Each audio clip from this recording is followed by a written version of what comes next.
Hi അസ്സലാമു അലൈക്കും. എല്ലാവർക്കും നമ്മുടെ പുതിയൊരു വീഡിയോയിലേക്ക് സ്വാഗതം. ഇന്ന് നമ്മൾ തജ്വീദിലെ 9ാമത്തെ പാഠമാണ് കേട്ടോ നോക്കുന്നുള്ളത്. അപ്പോൾ ഇന്നലെ നമ്മൾ അഖ്ലാഖിൽ ഒന്നാം പാഠം നോക്കി, മിനിഞ്ഞാന്ന് 1ാം പാഠം, ഇന്നലെ നമ്മൾ 2ാം പാഠം നോക്കിയിട്ടുണ്ടായിരുന്നു. അപ്പോൾ അഖ്ലാഖ് എക്സാം ഒക്കെ കഴിഞ്ഞു കേട്ടോ. ഇന്നായിരുന്നു അഖ്ലാഖ് എക്സാം. ഇപ്പോൾ മിക്ക മദ്രസകളിലും എക്സാം ഒക്കെ നടക്കുന്നുണ്ട് കേട്ടോ. അപ്പോൾ പൊതുപരീക്ഷയാണല്ലോ മിക്ക മദ്രസയിലും. അപ്പോൾ പൊതുപരീക്ഷ ഇതല്ല, അപ്പോൾ പൊതുപരീക്ഷയ്ക്ക് മുമ്പുള്ളൊരു പരീക്ഷ നോക്കുന്നുണ്ട്. അപ്പോൾ 1 മുതൽ 9 വരെയാണ് നമുക്ക് തജ്വീദിലുള്ളത്. അപ്പോൾ തജ്വീദിൽ 1 മുതൽ 9 വരെയുള്ള പാഠങ്ങൾ നമുക്കിന്ന് നോക്കാം. ഇപ്പോൾ നമ്മൾ 9ാമത്തെ പാഠമാണ് നോക്കുന്നുള്ളത്. അപ്പോൾ ഇപ്പോൾ മിക്ക മദ്രസയിലും പരീക്ഷ നടക്കണം. ഒക്ടോബർ 28 മുതലാണ് പരീക്ഷ നടക്കുന്നത്. അപ്പോൾ നമുക്ക് 9ാം പാഠം നോക്കാം. പാഠം 9, സുജൂദ് തിലാവത്ത്.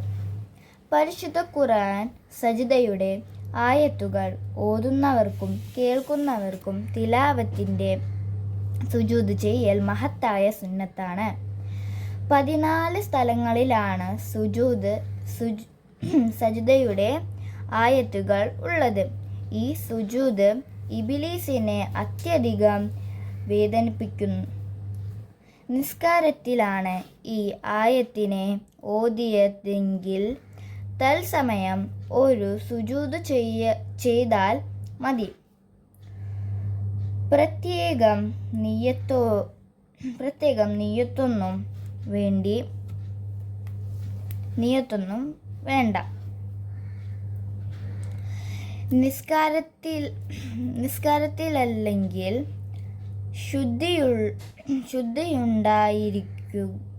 ശുദ്ധിയുണ്ടായിരിക്കലും കിബിലക്ക് നേരിടലും ഔറത്ത് മറക്കലും ഞാൻ തിലാവത്തിൻ്റെ സുജൂദ് ചെയ്യുന്നു എന്ന് നിയ്യത്ത് ചെയ്യലും തക്ബീറത്തുൽ ഇഹ്റാമും സുജൂദിൽ നിന്നും എഴുന്നേറ്റ് ഒരു സലാം വീട്ടലും നിർബന്ധമാണ്. തക്ബീറത്തുൽ ഇഹ്റാമിൽ കൈ കിട്ടലും സുജൂദിലേക്ക് പോവുമ്പോഴും സുജൂദിൽ നിന്ന് ഉയരുമ്പോഴും തക്ബീർ ചൊല്ലൽ സുന്നത്താണ്. സുജൂദിൽ സജദ വജ്ഹിയ ലില്ലദി ഖലഖഹു വസവ്വറഹു വശക സമഅഹു വബസറഹു ബിഹൗലിഹി വഖവ്വതിഹി ഫതബാരകല്ലാഹു അഹ്സനുൽ ഖാലിഖീൻ എന്ന് ചൊല്ലൽ സുന്നത്താണ്. സുജൂദ് ചെയ്യുന്നില്ലെങ്കിൽ സുബ്ഹാനല്ലാഹു വൽഹംദുലില്ലാഹി വലാ ഇലാഹ ഇല്ലല്ലാഹു വല്ലാഹു അക്ബർ എന്ന് 4 തവണ ചൊല്ലൽ സുജൂദിന് പകരമാകുന്നതാണ്. സൂറത്തിലെ 23ാം ആയത്തിൽ ശുക്രിൻ്റെ സുജൂദാണ്. അത് നിസ്കാരത്തിൽ ചൊല്ലൽ നിസ്കാരം ബാത്തിലാക്കും. അപ്പോൾ ഇതാണ് നമ്മുടെ പാഠം. എല്ലാവർക്കും പാഠം മനസ്സിലായെന്ന് ഞാൻ വിചാരിക്കുന്നു. അപ്പോൾ ഇതിൽ പറഞ്ഞിരിക്കുന്ന കാര്യങ്ങളൊക്കെ ഒന്നുകൂടി ഞാൻ വിശദമാക്കി പറയുന്നതായിരിക്കും കേട്ടോ. അപ്പോൾ ഇതിൽ ക്വസ്റ്റ്യൻ ആൻസേഴ്സ് നോക്കാം. അതിൻ്റെ ഇപ്പുറത്താണുള്ളത് തദ്രീബാത്തുകളാണ്. ഉത്തരം പറയാം. സുജൂദ് തിലാവത്ത് സുന്നത്താണ്. ആർക്ക് നമ്മളിവിടെ പറഞ്ഞിട്ടുണ്ടായിരുന്നു, സുജൂദ് തിലാവത്ത് സുന്നത്താണെന്ന് പറഞ്ഞിട്ടുണ്ട്. ഈ പാരഗ്രാഫിലാണ് ഞാൻ വായിക്കുന്നുള്ളത് കേട്ടോ. ഈ ഒരു പാരഗ്രാഫിൽ വായിക്കും, ജസ്റ്റ് ഒന്ന് ശ്രദ്ധിച്ച് കേൾക്കാം. പരിശുദ്ധ ഖുർആൻ സജ്ദയുടെ ആയത്തുകൾ ഓതുന്നവർക്കും കേൾക്കുന്നവർക്കും തിലാവത്തിൻ്റെ സുജൂദ് ചെയ്യൽ മഹത്തായ സുന്നത്താണ്. അപ്പോൾ ഇവിടെ എന്താണ് ചോദിച്ചിട്ടുള്ളത്? സുജൂദ് തിലാവത്ത് സുന്നത്താണ്. ആർക്ക്? ഓതുന്നവർക്കും കേൾക്കുന്നവർക്കും സുന്നത്താണെന്നാണ്. അപ്പോൾ നിങ്ങൾ എന്ത് ചെയ്യാം, ഈ ഫസ്റ്റത്തെ ലൈൻ തന്നെ ഏറ്റവും അറ്റത്ത് ഓതുന്നവർക്കും കേൾക്കുന്നവർക്കും ഒന്നുണ്ട്. അപ്പോൾ ജസ്റ്റ് ഒന്നത് ഒന്നെങ്കിൽ അണ്ടർലൈൻ ചെയ്തിട്ട് ഒന്നൊന്നിടാം, അല്ലെങ്കിൽ കോമ ഇട്ടിട്ട് ഒന്നൊന്നിടാം. അപ്പോൾ അതാണ് ഒന്നിൻ്റെ ഉത്തരം. 2.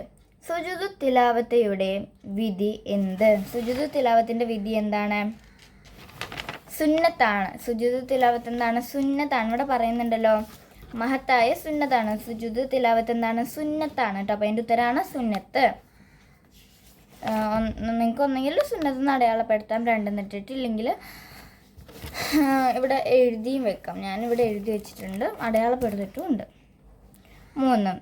സജ്ദയുടെ ആയത്തുകൾ എത്ര? സജ്ദയുടെ ആയത്തുകൾ എന്താണ്?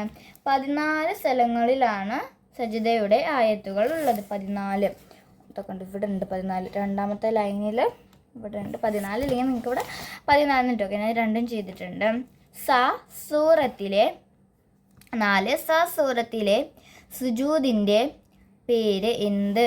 ശുക്ർ. എന്താണ്? ശുക്ർ എന്നാണ് സൂറത്തിലെ സുജൂദിൻ്റെ പേര്. അതിവിടെ ഉണ്ടല്ലോ.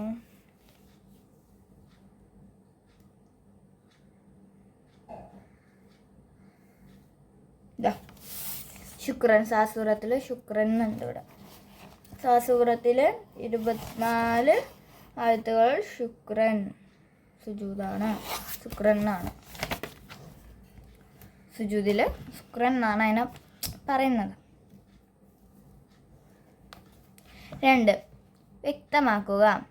നിസ്കാരത്തിൽ സുജൂദ് തിലാവത്തിയുടെ രൂപം എങ്ങനെ? നിസ്കാരത്തിൽ സുജൂദ് തിലാവത്തിയുടെ രൂപമാണ് ചോദിച്ചിട്ടുള്ളത്. അത് കുറച്ച് ഇതുണ്ട്. അപ്പം നമുക്കത് ലാസ്റ്റ് പറയാം, ചർച്ച ചെയ്യാം. നിങ്ങൾ ജമാഅത്തായി നിസ്കരിക്കുമ്പോൾ എപ്പോഴെങ്കിലും ഇമാമിനോടൊപ്പം തിലാവത്തിൻ്റെ സുജൂദ് ചെയ്തിട്ടുണ്ടോ? ചർച്ച ചെയ്യുക. നിങ്ങൾ കൂട്ടുകാരൊക്കെ ആയിട്ട് ചർച്ച ചെയ്യുക. അപ്പോൾ നിങ്ങൾ എപ്പോഴെങ്കിലും നിസ്കരിക്കുമ്പോൾ, ജമാഅത്തായിട്ട് നിസ്കരിക്കുമ്പോൾ എപ്പോഴെങ്കിലും ഇമാമിൻ്റെ കൂടെ തിലാവത്ത് സുജൂദ് ചെയ്തിട്ടുണ്ടോ എന്നുള്ളത് ചർച്ച ചെയ്യാനാണ് പറഞ്ഞിട്ടുള്ളത്. സുജൂദ് സുന്നത്ത് 14 സ്ഥലങ്ങളിൽ 4 എണ്ണം ചൂടെ കൊടുത്തിരിക്കുന്നു. ബാക്കിയുള്ള ഖുർആനിൽ കണ്ടെത്തി എഴുതുക. ഇത് ഇപ്പോൾ പറഞ്ഞു തന്നെ ചെയ്യേണ്ടതല്ലേ, ഇത് കുറച്ചുകൂടെ കൊടുത്തിട്ടുണ്ട്. അപ്പോൾ അതല്ലാണ്ട് ഖുർആനിനെ എഴുതിയെടുക്കാനാണ്. അത് നിങ്ങൾക്ക് ഒറ്റയ്ക്ക് ചെയ്യാം, കാരണം അത് പലർക്കും പല ആൻസർ ആയിരിക്കും. അപ്പോൾ അങ്ങനെ ഇത് ഖുർആനിൽ നിന്ന് നോക്കി ചെയ്യേണ്ടതാണ്. അപ്പോൾ വ്യക്തമാക്കുക. 1. നിസ്കാരത്തിൽ സുജൂദ് തിലാവത്തിയുടെ രൂപം എങ്ങനെയാണ് നിസ്കാരത്തിൽ സുജൂദ് ഇതിൻ്റെ രൂപം? നമുക്ക് ഒക്കെ പറഞ്ഞ എന്നിട്ട് ആൻസർ പറയാം. 2. നിസ്കാരമല്ലാത്തപ്പോൾ സുജൂദ് തിലാവത്തിൽ എന്തെല്ലാം നിർബന്ധമാകുന്നു? 3. സുജൂദ് തിലാവത്തിയിൽ സുന്നത്തുകൾ ഏതെല്ലാം? 4. തിലാവത്തിൻ്റെ സുജൂദ് അത്യധികം വേദനിപ്പിക്കും ആരെ? 5. തിലാവത്തിൻ്റെ സുജൂദ് ചെയ്യുന്നില്ലെങ്കിൽ ചൊല്ലണം എന്ത്? 6. തിലാവത്തിൻ്റെ സുജൂദിൽ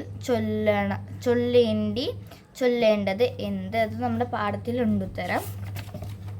ചിലതൊക്കെ പാഠത്തിലുണ്ട്, ചിലതൊക്കെ ഖുർആനിൽ നിന്ന് നമ്മൾ കണ്ടുപിടിക്കുന്നതാണ്. അപ്പോൾ ഞാൻ പിന്നെ വേറൊരു കാര്യം പറയട്ടെ. നമ്മുടെ ആദ്യം ഇട്ടില്ല ഒരു വീഡിയോ, അതിന് അത്യാവശ്യം നല്ല റെസ്പോൺസിബിലിറ്റി നിങ്ങൾ തരുന്നുണ്ട്. മിക്കവരും അത് കണ്ടിട്ടുണ്ടാവും, ആ വീഡിയോ ഒക്കെ കണ്ടിട്ടുണ്ടാവും, എന്നിട്ടായിരിക്കും നമ്മൾ ഈ വീഡിയോ എടുക്കുന്നത്. അപ്പോൾ ആ വീഡിയോ അത്യാവശ്യം നല്ല തന്നെ അതായിട്ടുണ്ട്. പക്ഷെ ഞാൻ ടി-വിയിൽ യൂട്യൂബിൽ ജസ്റ്റ് നോക്കിയപ്പോൾ സ്ക്രോൾ ചെയ്തപ്പോൾ ഇത് വന്നു. അപ്പോൾ അതിലെത്രയോ 60 കാട്ടിയിട്ടുണ്ടായിരുന്നുള്ളൂ.